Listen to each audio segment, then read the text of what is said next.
Surely, 2023, Albo. Oh, sorry. Lying again. He's admitted he hasn't even read Ulleru's statement. And yet, well, we'll let John Roskin tell us here. But this is a man that got in with, what, 40% of the vote at max? Just arrogant. Absolutely arrogant. It's arrogance to dismiss what the implications are. And it just reveals, again, what we've talked about in the past, which is, for the Prime Minister, this is a political, partisan project. It's not about being honest with the Australian public, and it's not about being transparent or accountable. Nick, he calls people like me who question the detail a conspiracy theorist.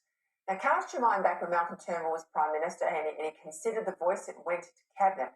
Are you telling me that Malcolm Turnbull took a poster to the Cabinet room, that they discussed a poster and rejected the voice? Or did they take the whole 26 pages that his Indigenous agency says is the full statement, that the lawyers in the FOI department there say is the full statement, that all the co-authors for 6 years have said is the full statement? I mean, these people have only recanted last week where the PM was in trouble. Surely Australians are starting to see through this.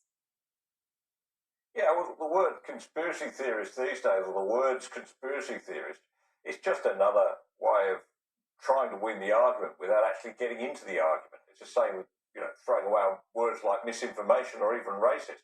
The Prime Minister will not address the subject of the substance of the complaints about the voice. One thing's interesting, Pete, we've been wondering for a long time. After Garma last year, a year ago, he needed to come back with detail. He needed to make a pump-ready case for the voice. He's failed to do so.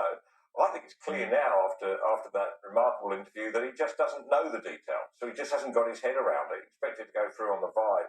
It's an incredibly poor performance from him. In fact, diabolically poor. And no wonder the voice is looking like it won't get up. Yeah, and I think politically, I want to remind people, only 3 out of 10 Australians voted for Anthony Albanese. He is there because there was such a backlash against Scott Morrison. So he hasn't been put under the same pressure that perhaps, say, Bill Shorten was in those 2 elections where he ran and lost. So I think we're going to see more of the Prime Minister coming unstuck in coming months.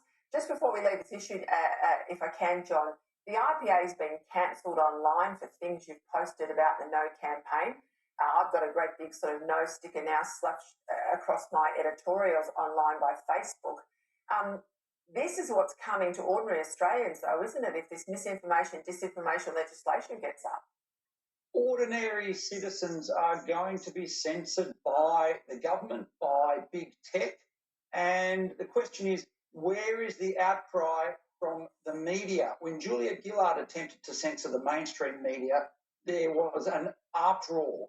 But when the media stand by and allow ordinary citizens and their views to be censored, we have a very significant problem.